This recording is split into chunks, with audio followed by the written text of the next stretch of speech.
السلام عليكم ورحمة الله تعالى وبركاته. بسم الله الرحمن الرحيم. ரியாது சாலிஹீன் பாடம் 145. இந்த ரியாது சாலிஹீன் கிதாபினுடைய 145ஆம் நாள் பாடத்தில் நாம் அமர்ந்திருக்கின்றோம்.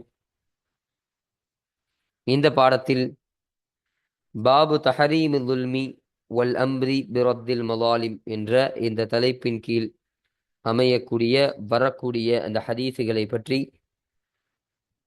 நாம் பேசிக் கொண்டிருக்கின்றோம். அல்ஹம்துலில்லாஹ். நம்முடைய ஜாமியா ரகீப் எஜுகேஷனல் ட்ரஸ்டின் மூலமாக பல தீன் சம்பந்தப்பட்ட சேவைகளையும் பல துன்யா சம்பந்தப்பட்ட சேவைகளையும் நாம் செய்து கொண்டிருக்கின்றோம். இந்த சேவைகள் எவ்வித தொய்வின்றி தொடர்ந்து நடைபெறுவதற்காக நீங்கள் துஆ செய்யுங்கள், இன்னும் ஆதரவு தாருங்கள். நன்மையில் ஒன்று சேர்வோம், முந்திக் கொள்வோம். உங்களுடைய நன்கொடைகளை எங்களுக்கு நீங்கள் வழங்க விரும்பினால் எங்களுடைய பேங்க் அக்கவுண்ட் டீட்டெயில்ஸ், வங்கி முகவரிகள் இங்கு கொடுக்கப்பட்டுள்ளது.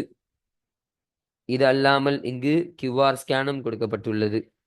இதன் மூலமாக ஸ்கேன் செய்தும் உங்களுடைய நன்கொடைகளை எங்களுக்கு நீங்கள் தாராளமாக வழங்கலாம். அல்லாஹு தஆலா இதன் மூலம் உங்கள் வாழ்நாளை மென்மேலும் பரக்கத்தானதாக ஆக்கி வைப்பானாக. ஆமீன் ஆமீன் யா ரப்பல் ஆலமீன்.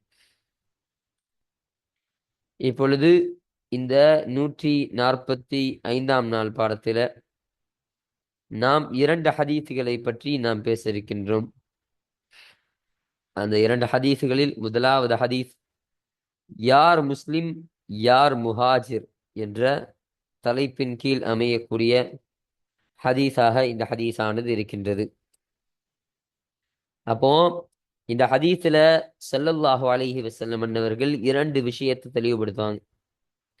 யார் உண்மை முஸ்லீமாக இருக்கிறார், யார் உண்மை முஹாஜிராக இருக்கிறார் என்பதை ஸல்லல்லாஹு அலைஹி வஸல்லம் அவங்க சொன்னாங்க. முதலாவதாக உண்மையான முஸ்லீம்னு சொன்னா அவன் யாருன்னா, ஒருவன் நாவிலிருந்தும் அவனுடைய கையில இருந்தும் முஸ்லீம்கள் அமைதி பெற்றுவிட்டால் அவன்தான் முஸ்லிம், அவன்தான் சிறந்த முஸ்லிம் என்பதாக ஸல்லல்லாஹு அலைஹி வஸல்லம் அவர்கள் சொன்னார்கள். அப்போ ஒருத்தனுடைய நாவாலும் எந்த முஸ்லீமுக்கும் எந்த பிரச்சனையும் கிடையாது, ஒருத்தனுடைய கையாலும் எந்த முஸ்லீமுக்கும் எந்த ஒரு பிரச்சனையும் கிடையாது, எந்த ஒரு பாதிப்பும் கிடையாதுன்னு சொன்னா அவன்தான் உண்மை முஸ்லீமாக இருக்கிறான். அப்போ தன்னுடைய நாவை கொண்டு யாரையும் அவன் திட்ட போறது கிடையாது, எந்த ஒரு புறம் பேசாத ஒரு நபர் புறம் பேச போறதும் கிடையாது, யாரை பற்றியும் கோல் சொல்லுவது கிடையாது, இட்டு கட்டுறது கிடையாது.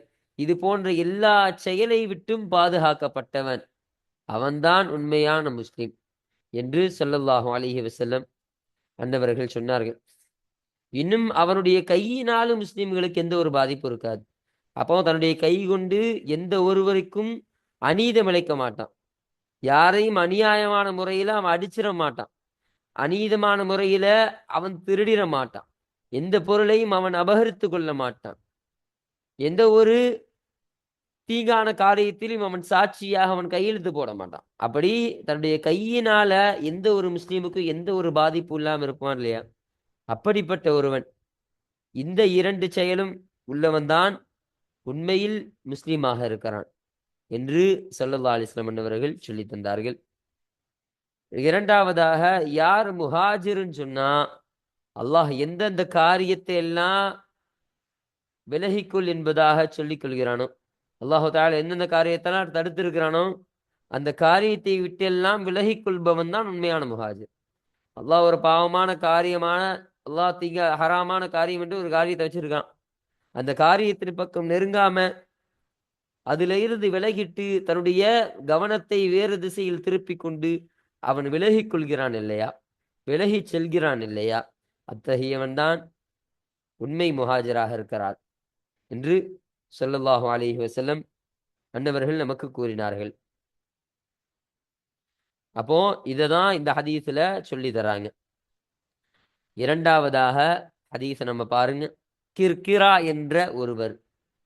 அப்போ கிர்கிரா என்று சொல்லப்படக்கூடிய ஒரு நபரை பற்றிய ஒரு சம்பவத்தை ஸல்லல்லாஹு அலைஹி வஸல்லம் அவங்க சொல்றாங்க. ஹதீஸ்ல சொல்றாங்க, அந்த கிர்கிரா என்று சொல்லப்படக்கூடியவங்க யாருன்னா, ரசூல் ஸல்லல்லாஹு அலைஹி வஸல்லம் அவர்களுடைய பயணத்தின் போது அவர்களுடைய பயண சுமைகளை, அந்த பயணத்தினுடைய அந்த பொருட்களை எல்லாம் பாதுகாக்கக்கூடிய ஒருவராக இருந்தாங்க. அப்போ அந்த ரசூலுல்லாஹி ஸல்லல்லாஹு அலைஹி வஸல்லம் அவர்களுக்கு எக்கச்சக்கமான நபர்கள் இருந்தாங்க. அந்த பயண பொருட்களை எல்லாம் பாதுகாக்கக்கூடிய, அதை சுமந்து செல்லக்கூடியவங்க எக்கச்சக்கமான நபர்கள் இருந்தாங்க. அதுல ஒருவராக இந்த கிர்கிரா என்று சொல்லப்படக்கூடியவர்கள் இருந்தார்கள் என்று நமக்கு சொல்றாங்க. அவங்க ஒரு காலத்துக்கு அப்புறம் அவங்க வஃபாத் ஆயிட்டாங்க. சரிங்களா? அப்போ வஃபாத் ஆனதுக்கு அப்புறம் அவர்களை குறித்து ஸல்லல்லாஹு அலைஹி வஸல்லம் அன்னவர்கள் சஹாபாக்களிடத்த சொன்னாங்க. என்னிடத்துல சொத்து பாதுகாப்பாளராக ஒருத்தர் இருந்தார்ல, கிர்கிரா என்று சொல்லப்படக்கூடிய நபர். அவர் இப்பொழுது எங்க இருக்கிறார் தெரியுமா? அவர் நரகத்தில் இப்பொழுது இருக்கிறார் என்று ஸல்லல்லாஹு அலைஹி வஸல்லம் அன்னவர்கள் சொன்னார்கள். அப்ப சஹாபாக்கள்லாம் ஒரே ஷாக்கு. அதிர்ச்சி ஆயிடுச்சு. எப்படி ஸல்லல்லாஹு அலைஹி வஸல்லம் அவருடைய சொத்து பாதுகாப்புல இருக்கக்கூடிய அந்த கிர்கிரா என்று சொல்லப்படும் நபர், எப்படி அவர் நரகத்திற்கு போனார்? ஸல்லல்லாஹு அலைஹி வஸல்லம் அவருடைய சொத்து பாதுகாப்புங்கிறது எவ்வளவு பெரிய ஒரு பதவி. ஸல்லல்லாஹு அலைஹி வஸல்லம் அவங்களோடு இருக்கிறது எவ்வளவு பெரிய ஒரு விஷயம், எவ்வளவு பெரிய பாக்கியம். அந்த பாக்கியம் பெற்ற ஒருவரா நரகத்துல இருக்கிறார் அப்படின்னு சஹாபாக்களுக்கு ஆச்சரியம். அப்போ ஸல்லல்லாஹு அலைஹி வஸல்லம் சொன்னாங்க, எதன் காரணமாக தெரியுமா அவர்கள் நரகத்தில் இருக்கிறார்கள்? அவரை பார்க்க மக்கள் எல்லாரும் சென்றார்கள் நரகத்திற்கு. அப்போது அவரிடம் அவர் திருடி வைத்திருந்த ஒரு நீண்ட மேலங்கியை அந்த மக்கள் பெற்றுக்கொண்டார்கள் என்று ஸல்லல்லாஹு அலைஹி வஸல்லம் சொன்னாங்க. அப்போ நரகத்துல அவரை பார்க்க போகும்போது எதன் காரணமாக இவர்கள் நரகத்தில் இருக்கிறாங்கன்னு பார்க்க போகும்போது, இந்த உலகத்துல அவரு ஒரு நீளமான ஒரு நீண்ட ஒரு மேலங்கியை அவர்கள் திருடியவராக இருந்தார். அப்போ திருட்டு என்ற தன்மை உள்ளவராக அந்த ஒரு மேலங்கியை திருடிய அந்த காரணத்தினால்தான் இப்படி நரகத்தில் உள்ளவராக இந்த கிர்கிரா என்று சொல்லப்படக்கூடிய நபர் இருக்கிறார் என்று ஸல்லல்லாஹு அலைஹி வஸல்லம் அன்னவர்கள் சொல்லித் தந்தார்கள். அப்போ எவ்வளவு பெரிய விஷயம் பாருங்க. ஸல்லல்லாஹு அலைஹி வஸல்லம் அவருடைய ஒரு பொறுப்பாளராக இருந்த ஒருத்தவரு இப்படி ஒரு திருட்டு, இப்படி ஒரு அதுவும் பெரிய விஷயம் ஒண்ணும் கிடையாது. பெரிய நகைலாம் கிடையாது. ஒரு நீளமாக இருக்கக்கூடிய ஒரு மேலங்கி.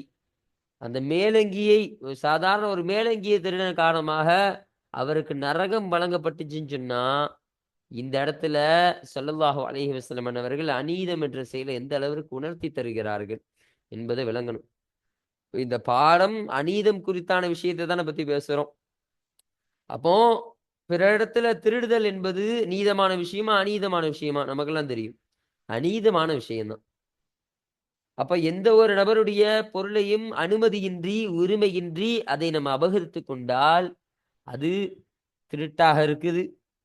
அது அவருக்கு நம்ம செய்யக்கூடிய ஒரு அநீதமாக, ஒரு மோசடியாக இருக்குதா இல்லையா?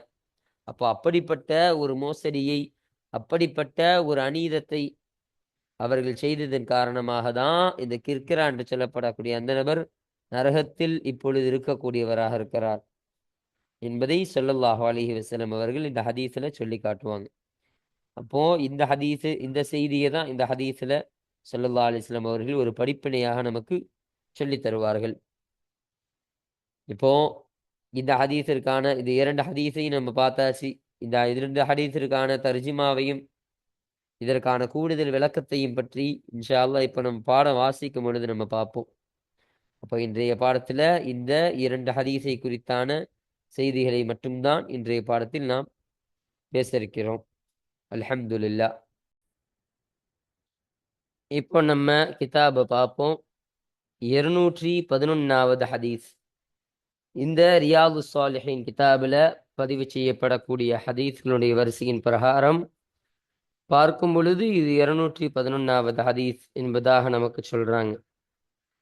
இப்ப இந்த ஹதீஸானது யாரை தொட்டும் அறிவிக்கப்படக்கூடிய ஹதீஸ் என்று சொன்னால், வான் அப்துல்லாஹி பின் அம்ர் பின் ஆஸ் ரலியல்லாஹு அன்ஹுமா அவர்களை தொட்டும் அறிவிக்கக்கூடிய ஹதீஸாக இந்த ஹதீஸானது இருக்கின்றது. பாருங்க, ஆஸ் என்பவருடைய மகனான அம்ர் ரலியல்லாஹு அன்ஹு அவருடைய மகனான அப்துல்லா ரலியல்லாஹு அன்ஹு அவர்களை தொட்டும் அறிவிக்கப்படக்கூடிய ஹதீஸாக இந்த ஹதீஸானது இருக்கின்றது. என்று சொல்லி தருகிறார்கள். அப்ப அப்துல்லா இப்னு அம்ர் ரதியல்லாஹு அன்ஹு அவர்கள் அறியக்கூடியது. ரதியல்லாஹு அன்ஹுமா அவர்கள் இருவரை தொற்றும் அல்லாஹு தஆலா பொருந்திக் கொள்வானாக. இந்த ஹுமாவுடைய லமீர் ஒன்னு அம்ர் ரதியல்லாஹு அன்ஹு அவங்கள பார்த்து போகுது. இன்னொன்னு அந்த அம்ர் ரதியல்லாஹு அன்ஹு அவருடைய மகனான அப்துல்லா ரதியல்லாஹு அன்ஹு அவர்களை பார்த்து செல்லக்கூடியதாக இந்த லமீர் என்பது இருக்கின்றது என்பதை நாம் விளங்கிக் கொள்ள வேண்டும். அனின் நபியி ஸல்லல்லாஹு அலைஹி வஸல்லம் நபி ஸல்லல்லாஹு அலைஹி வஸல்லம் அவர்களை தொற்றும் அவர்கள் அறிவித்தார்கள். கால ஸல்லல்லாஹு அலைஹி வஸல்லம் அவர்கள் சொன்னார்கள், அல் முஸ்லிமு முஸ்லிம் ஆகிறவர் மன் ஒருவன் சலிமல் முஸ்லிமூன மில் லிசானிஹி வேதிஹி. அப்போ இந்த ஹீவுடைய லமீரும் இந்த ஹீவுடைய லமீரும் அந்த மண்ணை பார்த்து போகுது, அந்த ஒருவனை பார்த்து போகுது. அந்த ஒருவனுடைய நாவில் இருந்தும் வயதிஹி இன்னும் அவருடைய கரத்தில் இருந்தும் கையில் இருந்தும் பிற முஸ்லிம்கள் அமைதி பெறுவார்களே அத்தகைய ஒருவனாக இருக்கிறார். இப்போ முஸ்லீம்னு சொன்னா பிற முஸ்லீம்களை இந்த முஸ்லீமனுடைய நாவாலோ இல்ல கையாலோ பாதிக்கப்படாத அமைதி பெறக்கூடியவர்களா இருப்பார்கள். அப்படிப்பட்டவன், அப்படி ஒரு அமைதியை உருவாக்கக்கூடியவன் தான் முஸ்லிம் என்பதை ஸல்லல்லாஹு அலைஹி வஸல்லம் அவர்கள் சொல்லி தந்தார்கள். அப்ப நாவால அமைதி பெறதுனா நம்முடைய நாவை கொண்டு எந்த ஒரு மனிதனையும் மனது நோகும்படி பேசிடக்கூடாது. அப்போ தமிழ்ல ஒரு நல்ல ஒரு வார்த்தையை சொல்லுவாங்க, தீயினால் சுட்ட புண் ஆறும் நாவினால் சுட்ட வடுனுமாங்க. அப்போ ஒரு தீயால சுட்ட ஒரு புண்ணு ஊற ஆறிடும். ஒருத்தவன் நாவால சொல்லக்கூடிய ஒரு சொல் என்பது அது எப்பொழுதுமே ஆறக்கூடியதாக கிடையாது, அது ஆறாததாகவே இருக்கின்றது. அப்போ ஒரு மனுஷனை நம்ம அடிச்சோன்னு சொன்னா கூட, உதாரணத்திற்கு ஒரு மனுஷனை நம்ம அடிச்சிட்டா கூட அந்த அடி என்பது அந்த சமயத்துல வலிக்கும், ஆனா பின்னாடி அவன் மறந்துடுவான். ஆனா நம்ம விட்ட அந்த வார்த்தை இருக்குதா இல்லையா, நம்ம அந்த மனிதனுடைய மனதை நோகும்படி நம்ம சில வார்த்தைகள் நம்மள அறியாம பேசியிருப்போம். அந்த வார்த்தைகள் எல்லாம் அவருடைய மனதுல ஆழமா பதியக்கூடியதாக இருக்கும். அப்போ தமிழ்ல ஒரு வார்த்தை கொல்லும் ஒரு வார்த்தை வெல்லுன்னு சொல்லுவாங்க. அப்ப வார்த்தையை விடும் பொழுது ரொம்ப கவனமாக விடணும். அப்போ அந்த மனிதன் தன்னுடைய நாவால விட்ட அந்த வார்த்தையின் காரணமாக ஒருத்தவன் பாதிக்கப்பட்டுட்டான். ஒருத்தவனை நம்ம திட்டுறோம், மனசை நோகும்படி திட்டோம், காரணம் இல்லாமல் கயிறை நாடி திட்டினா பிரச்சனை கிடையாது, நன்மையை நாடி திட்டினா பிரச்சனை கிடையாது. ஒருத்தன் தொழுவாம இருக்கிறான், அவனை நம்ம திட்டுறோம், ஏன்டா இப்படி தொழுவாம இருக்குன்னு, அது திட்டணும், அந்த திட்டு பிரச்சனை கிடையாது. அதற்காக வேண்டி அவன் மனசு நோகப்பட்டா ஒன்றும் பிரச்சனை கிடையாது, அவன் வேதனைப்பட்டா அதுக்கு நம்ம காரணம் கிடையாது.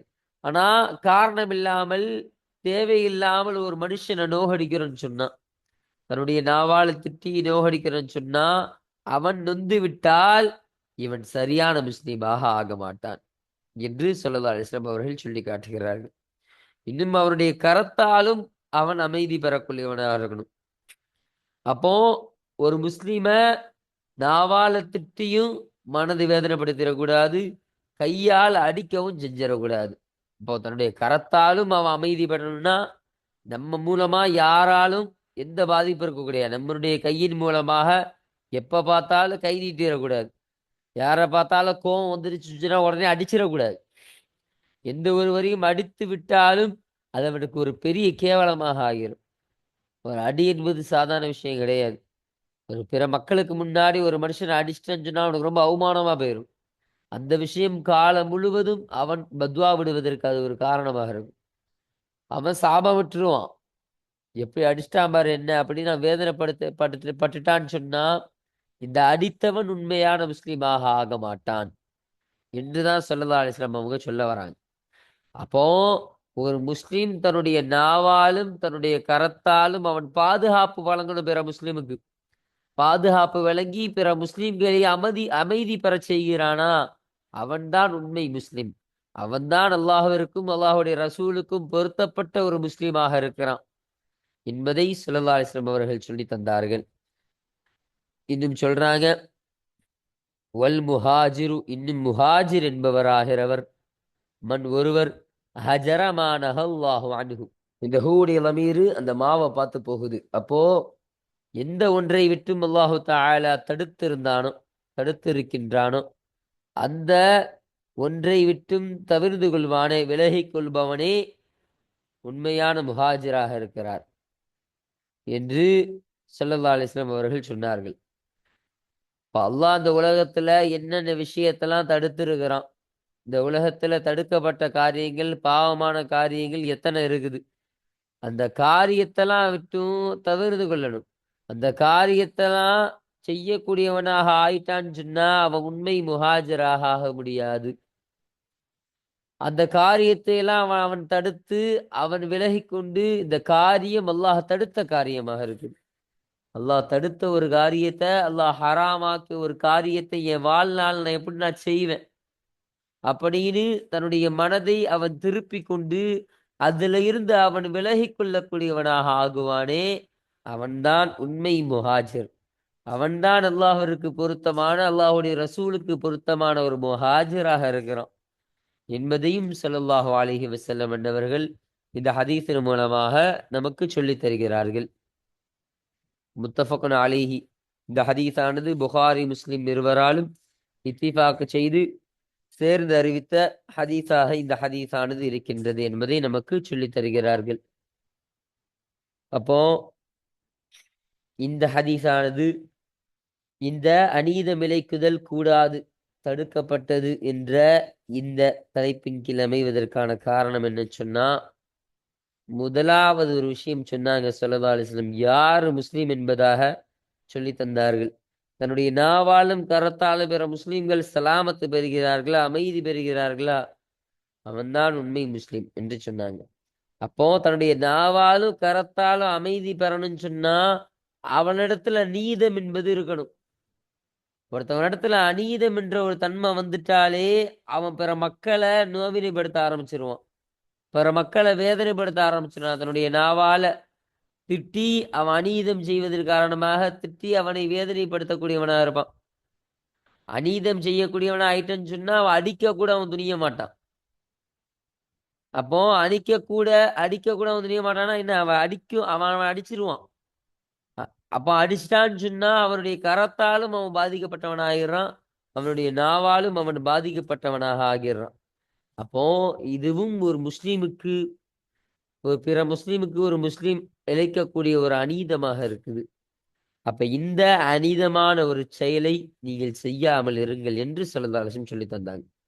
அப்ப இந்த அநீதமான ஒரு செயலை செய்வதன் காரணமாக அவன் முஸ்லீமாகவே அவன் ஆக மாட்டான். அப்ப உண்மை முஸ்லீமாக அவன் ஆகணும்னு சொன்னா இந்த அநீதமான இந்த காரியத்தை விட்டும் அவன் தவிர்த்து கொள்ள வேண்டும். இப்படிப்பட்ட ஒரு காரியத்தை நீங்கள் எப்பொழுதும் நீங்கள் செய்யாதீர்கள் என்று ஸல்லல்லாஹு அலைஹி வஸல்லம் அவர்கள் இந்த அநீதத்தை இந்த ஹதீஸ்ல விளக்கி தந்தார்களா இல்லையா, இந்த ஒரு அநீதமான இந்த செயலை. இந்த ஒரு காரணமாக தான் இந்த ஹதீஸானது இந்த அநீதம் இழைக்குதல் கூடாது, தடுக்கப்பட்டது என்ற இந்த பாடத்திற்கு கீழேயும் இந்த ஹதீஸானது பதிவு செய்யப்படக்கூடியதாக இது அமைகின்றது. அல்ஹம்துலில்லாஹ். இப்போ 211வது ஹதீஸை நம்ம பார்த்தாச்சு. அடுத்தபடியாக இந்த 212வது ஹதீஸை குறித்தான விஷயங்களை நம்ம பார்ப்போம் வாங்க. இப்போ இந்த ஹதீஸானது யாரை தொற்றும் அறிவிக்கப்படக்கூடிய ஹதீஸ் என்பதை பார்க்கும் பொழுது வான்ஹு, அவர்களை தொற்றும் அறிவிக்கப்படக்கூடிய இந்த ஹூடைய லமீரு முந்தைய ஹதீஸினுடைய அறிவிப்பாளரான அப்துல்லா இப்னு அம்ர் ரலியல்லாஹு அன்ஹு அவங்கள பார்த்து போகுது. அப்போ அந்த அப்துல்லா இப்னு அம்ர் ரலியல்லாஹு அன்ஹு அவர்களை தொற்றும் அறிவிக்கப்படக்கூடிய ஹதீஸாக இந்த ஹதீஸானது இருக்கின்றது என்பதை சொல்லித் தருகிறார்கள். ரலியல்லாஹு அன்ஹு அவர்களை தொற்றும் அல்லாஹு தஆலா பொருந்திக் கொள்வானாக. அவர்கள் சொன்னார்கள், கான அலா ஸகலின் நபி ஸல்லல்லாஹு அலைஹி வஸல்லம், நபி ஸல்லல்லாஹு அலைஹி வஸல்லம் அவர்களுடைய அந்த பொருட்களை சுமக்கக்கூடியதின் மீது ஒருவர் ஆகியிருந்தார். கான ரஜுல், ஒரு மனிதர் அந்த சுமக்கக்கூடியதின் மீது ஆகியிருந்தார். ஸல்லல்லாஹு அலைஹி வஸல்லம் அவருடைய பயண சுமைகளின் பாதுகாவலன் என்பதாக சொல்றாங்க. அந்த பயண சுமைகள்லாம் இருக்குமா இல்லையா, பயணத்துக்கு தேவையானது பொருட்கள்லாம் இருக்குமா இல்லையா, அதையெல்லாம் சுமந்து செல்லக்கூடிய, அதையெல்லாம் பாதுகாத்து கொள்ளக்கூடிய ஒரு நபர், அப்படிப்பட்ட ஒருவர் என்று சொல்றாங்க. காலுலகு அவருக்கு சொல்லப்படும் கிர்கிரத்துன், கிர்கிரத்து. அப்போ கிர்கிரா என்பதாக அவருக்கு சொல்லப்படும். அப்போ அவருடைய பெயர் என்ன? கிர்கிரா என்பதாக நமக்கு சொல்லித் தருகிறார்கள். மாத்த, அவர் மரணித்து விட்டார். அப்போ அவர் மரணித்து விட்டார்னா, இப்படிப்பட்ட ஸல்லல்லாஹு அலைஹி வஸல்லம் அவர்களுக்கு ஹிதுமத் செய்யக்கூடிய, ஸல்லல்லாஹு அலைஹி வஸல்லம் அவருடைய உடைமைகளை பாதுகாக்கக்கூடிய அந்த நபர் ஒரு சமயம் அவர் இறந்து விட்டார், வஃபாத் ஆகிவிட்டார். அப்ப அந்த சமயத்துல ஃபகால ரசூலுல்லாஹி ஸல்லல்லாஹு அலைஹி வஸல்லம், அப்பொழுது அல்லாஹ்வுடைய தூதர் ஸல்லல்லாஹு அலைஹி வஸல்லம் அவர்கள் சொன்னார்கள், ஹுவ ஃபின்னார், அவராகிறவர் ஃபின்னார், நரகத்திலே இருக்கக்கூடியவராக இருக்கிறார். அவர் இப்பொழுது நரகத்தில் இருக்கக்கூடியவராக இருக்கிறார் என்று ஸல்லல்லாஹு அலைஹி வஸல்லம் அவர்கள் சொல்லிவிட்டு சொன்னார்கள், ஃபதஹபு, எனவே செல்கிறார்கள், சென்றார்கள், மக்கள் சென்றார்கள். எந்துரூன இலைஹி, அவர் பக்கம் அந்த மக்கள் பார்ப்பார்கள். ஃபவஜது, எனவே அவர்கள் பெற்றுக்கொண்டார்கள்.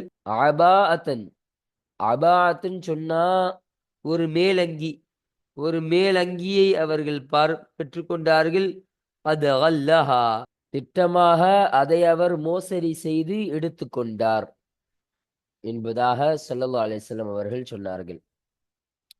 அப்போ இத்தகைய ஒரு நபர், இவரு அந்த கனிமத்து பொருள்ல இருந்து ஒரு அந்த மேலங்கி என்று சொல்லப்படக்கூடிய ஒரு அங்கிய இவர் மோசடி செய்து எடுத்துக்கொண்டாருன்னு சொல்றாங்க. இப்போ மோசடி செய்து மக்களை விட்டும் இவர் ஒரு அபகரித்து கொண்டார்.